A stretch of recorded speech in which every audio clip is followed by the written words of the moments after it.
Nós estamos começando mais um programa, Trocando Ideias, que é um programa da Igreja Presbiteriana de Pinheiros, em São Paulo, que tem o privilégio de ter como pastor efetivo o reverendo Arivaldo Dias Casimiro, um homem que Deus levantou na nossa geração para ser um plantador de igrejas, um homem que tem investido na obra missionária no Brasil e no mundo. E eu tenho o privilégio de cooperar com ele no pastoreio desta preciosa igreja na cidade de São Paulo.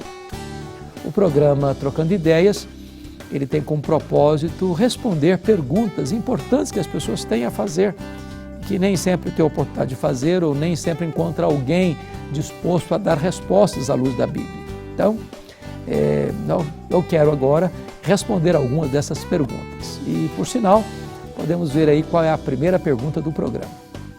Olá, pastor. Uma pergunta. Como a palavra de Deus encara o sexo antes do casamento? Obrigado, Balão, por essa pergunta corajosa. A Bíblia encara esse assunto com muita clareza, sem qualquer dificuldade de tratar da matéria de forma aberta. O sexo é uma bênção. Deus criou o homem, Deus criou a mulher, com desejo legítimo e com capacidade legítima de dar prazer. Porém, o sexo deve ser usufruído de forma responsável e plena no casamento. O sexo antes do casamento, a Bíblia chama de fornicação.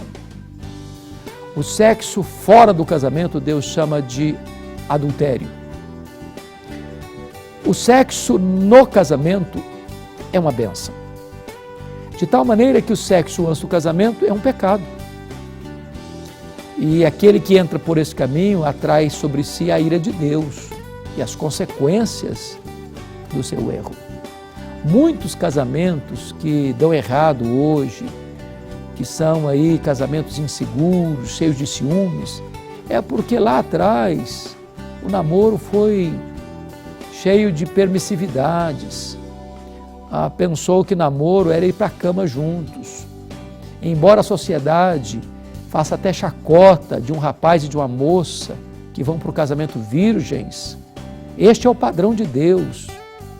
Este é o caminho certo. E está provado que aqueles jovens que mantêm a sua castidade, a sua virgindade até o casamento, eles têm casamentos mais sólidos, mais felizes, mais saudáveis, mais harmoniosos. Porque a maneira de nós lidarmos com a nossa vida é observarmos o manual do fabricante. A Bíblia é o manual do fabricante. Deus nos criou, Deus sabe o que é melhor para nós. Então, o sexo é uma bênção de Deus, mas para ser usufruído no lugar certo, na hora certa, que é o casamento. Vamos a uma segunda pergunta. Olá, pastor Hernandes. Quero fazer uma pergunta. A Bíblia nos ensina a ter cuidado com os falsos profetas. Mas como identificar um falso profeta? Márcia, obrigado mesmo por essa pergunta. Você pode identificar um falso profeta de duas maneiras. Primeiro, por aquilo que ele ensina. Nós temos a obrigação de passar pelo crivo da Bíblia, da Escritura, tudo o que ouvimos. Se uma pessoa prega uma coisa que não está na Bíblia, se ela vem com a invenção, não, agora eu que descobri, não, isso aqui nunca ninguém tinha percebido, só eu que estou percebendo, está na contramão de tudo aquilo que os nossos irmãos, os profetas, os apóstolos, os pais da igreja, os reformadores, os puritanos, os irmãos na fé, os nossos pais na fé ensinaram, não, eu que descobri agora, põe os dois pés para trás. Se esse ensino não tem base na Bíblia, na palavra de Deus, isso é uma evidência clara de que é um falso ensino. E quem está com um falso ensino é um falso mestre, é um falso profeta. Segunda coisa para você identificar um falso profeta é a vida que ele leva. Quando a teologia está errada, a ética também vai estar errada. O falso profeta, além de ensinar falsas doutrinas, ele tem uma falsa moralidade. Ele vive de uma maneira hipócrita. Ele não pode viver em santidade se ele está vivendo na contramão da verdade. Então a vida dele vai refletir a sua doutrina. Então, esses dois critérios são muito importantes. Escute o que ele está pregando à luz da Bíblia. Por isso você precisa conhecer a Bíblia. Se você não conhece a Bíblia, você não terá crivo para distinguir o erro da verdade, a verdade do erro, o falso do verdadeiro. Você precisa conhecer a palavra de Deus, ser um crente bereano. E observe a vida dele. Observe a vida dele. Porque, via de regra, o falso profeta, o falso mestre, assim como ele tem uma teologia errada, ele vai ter também uma ética errada. Nós precisamos nos acautelar sobre isso, porque muita gente hoje diz, não, tudo que vem falando de Deus é bom, toda religião é boa, todo caminho leva a Deus. Isso é mentira. Isso é mentira, não tem base bíblica nenhuma. Na verdade, religião nenhuma leva você a Deus. Só Jesus nos leva a Deus. Ele é o único caminho que nos leva a Deus. E a única maneira de você saber se uma igreja é verdadeira é se ela prega com fidelidade a palavra de Deus, se ela administra os sacramentos de maneira correta e se ela cuida de seus membros através de uma disciplina amorosa e responsável. Precisamos, de fato, Márcia, nos acautelar nos tempos em que vivemos. Vamos a uma terceira pergunta. Olá, pastor. Hoje nas redes sociais há muito ataque à questão do dízimo. Minha pergunta é, o crente deve ser dizimista? Muito obrigado, Lloyd, pela coragem da sua pergunta. Eu tenho enfrentado muitas críticas nas redes sociais por causa disso. Sempre que eu posto alguma coisa no Facebook, falando de dízimo, as pessoas chovem de críticas e as pessoas dizem, não, porque dízimo é da lei, dízimo é do Velho Testamento, o Novo Testamento não ensina sobre dízimo, Jesus não ensinou sobre dízimo. Isso é um grande equívoco. Isso é um grande equívoco. A Bíblia não entra em contradição. O mesmo princípio do dízimo lá do Velho Testamento está presente no Novo Testamento. É só ler 1 Coríntios capítulo 9. A mesma maneira como os líderes sacerdotes eram sustentados no Velho Testamento, na Velha Aliança, é o mesmo parâmetro que Paulo usa para o sustento dos obreiros de Deus no Novo Testamento, em 1 Coríntios capítulo 9. Quando Jesus combateu o dízimo, ele não combateu o dízimo, ele combateu a prática errada dos dízimos. Porque os fariseus, que eram dizimistas rigorosos, eram hipócritas. Eles achavam que dando dízimo estava tudo mais resolvido. E Jesus diz assim, ai de vós, hipócritas, escribas e fariseus hipócritas, que dais o dízimo do endro, da hortelã e do cominho, e negligenciais o principal da lei, que é a justiça, a misericórdia e a fé. Devias fazer essas coisas sem omitir aquelas. Em outras palavras, Jesus está dizendo o seguinte, eles deviam exercer misericórdia, justiça e fé sem omitir os dízimos. Em outras palavras, o dízimo não é um talismã, o dízimo não é um amuleto, o dízimo não é um salvo-conduto que eu entregando o dízimo posso viver de qualquer maneira. Não, de forma nenhuma. Aqueles que criticam que o dízimo é da lei, temos que dizer que também a misericórdia, a justiça e a fé são da lei. Estaríamos então desobrigados também de exercer misericórdia, fé e justiça, porque são da lei? De forma nenhuma. O que Jesus está dizendo é que aqueles fariseus, por entregarem o dízimo, não estavam praticando a justiça, a misericórdia e a fé. E Jesus, não, vocês são hipócritas. Vocês deviam observar esses preceitos principais da lei sem omitir o dízimo. Não é uma coisa ou outra, é uma coisa e outra. E mais, quando você é um dizimista fiel, você tem a bênção de Deus. Eu sou pastor há 36 anos. Eu nunca vi uma pessoa sendo fiel a Deus nos dízimos que, minha vida piorou porque eu sou dizimista. Ao contrário. Quem é contra dízimo é quem não entrega dízimo. Quem é dizimista tem prazer em ser dizimista, tem alegria em ser dizimista, tem a bênção de Deus por ser dizimista. Afirmar que o dízimo é da lei é um equívoco, porque o dízimo foi entregue 400 anos antes da lei ser dada.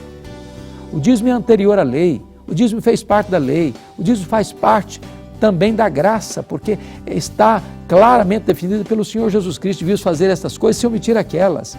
Então, ser dizimista, Lloyd, é um privilégio. O crente deve ser dizimista, sim. Aliás, não faz nenhum favor, que o dízimo não é nosso. Você não entrega, você não dá dízimo. Você devolve dízimo. Dízimo é dívida. Se eu retenho fraudulentamente, eu estou roubando de Deus. Então, entendamos isso. É muito importante você compreender que nós temos que honrar a Deus e obedecê-lo. E uma das maneiras de você fazer isso é honrando ao Senhor com as primícias de toda a sua renda. Vamos ainda a uma quarta pergunta. Pastor Hernandes, a Bíblia diz que os salvos terão um corpo quando forem ressuscitados em glória. Como será esse corpo? Ô Vera, a Bíblia diz claramente sobre isso. Na ressurreição, nós teremos um corpo, porque a Bíblia diz que o homem foi formado do pó, é pó e volta ao pó.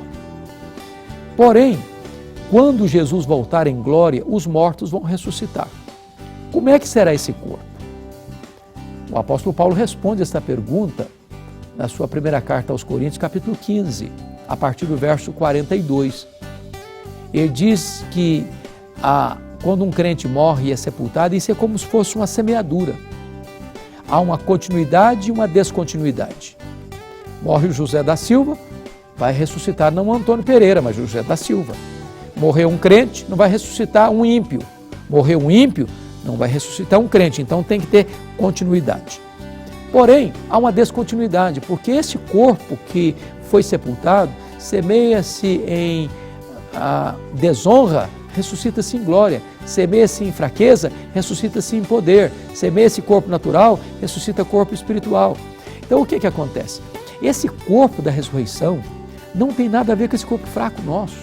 Vai ser um corpo poderoso, vai ser um corpo glorioso, vai ser um corpo incorruptível, vai ser um corpo semelhante ao corpo da glória do Senhor Jesus.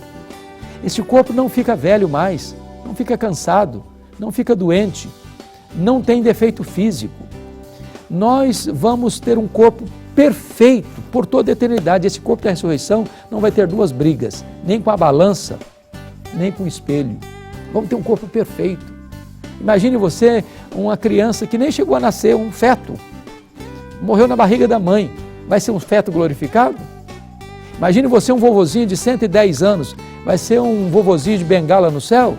Não, nós vamos ter um corpo pleno, perfeito, completo, semelhante ao corpo da glória do Senhor Jesus. Vamos nos conhecer lá no céu? É claro que vamos nos conhecer, é claro, é claro. Já pensou você morar com alguém no céu por toda a eternidade, sem saber quem ele é? O que não vai ter lá no céu é o mesmo relacionamento aqui. Lá eu não vou ser marido da minha mulher, nem minha mulher vai ser minha mulher, nem vou ser pai dos meus filhos vão ser meus... vai ter uma outra relação maior. Lá você não vai amar mais a sua mulher, seu filho, seu irmão, do que vai amar Abraão, Isaac e Jacó. Nós vamos ser uma única família, a família dos remidos de Deus, para desfrutar plenamente da glória de Deus. Vamos à nossa última pergunta, vamos lá. Oi, pastor Hernandes, eu tenho uma dúvida. Algumas igrejas são contra a comemoração do Natal. É certo mesmo a gente comemorar o Natal? Ô, Júlia, muito obrigado pela sua pergunta. Eu entendo que é muito certo nós celebrarmos o Natal, até porque o Natal de Jesus foi celebrado pelos anjos no céu, pelos homens na terra. O verdadeiro Natal, o Natal do Senhor Jesus Cristo, ele trouxe glória para Deus no céu, trouxe paz para os homens na terra. Nós não sabemos exatamente o dia, porém, a celebração do Natal é fundamental. Nós devemos tirar talvez os apetrechos que foram sendo colocados na celebração do Natal. Natal não é Papai Noel, Natal não é luzes nas praças, Natal não são praças enfeitadas, Natal não é comércio guloso e faminto, Natal não são jantares caros nem trocas de presentes. Natal é o presente de Deus, é Jesus Cristo, é o Filho de Deus que veio ao mundo, se encarnou para ser o nosso Salvador. Nós devemos celebrar esta gloriosa entrada do Filho de Deus na história e celebrar sim o Natal, Júlia. É desta maneira que eu entendo que a Bíblia nos ensina. Pois bem, felizmente nosso programa está chegando ao final, mas nós voltaremos no próximo programa e nós queremos dizer que você é uma pessoa muito querida para nós e queremos reativar e reafirmar e referendar aqui o nosso convite a você para nos fazer uma visita na Igreja Presbiteriana de Pinheiros. Meu carinho, meu abraço a você. Este programa tem como propósito responder às suas perguntas. Estamos aqui à sua disposição. Deus abençoe seu coração e até o próximo programa.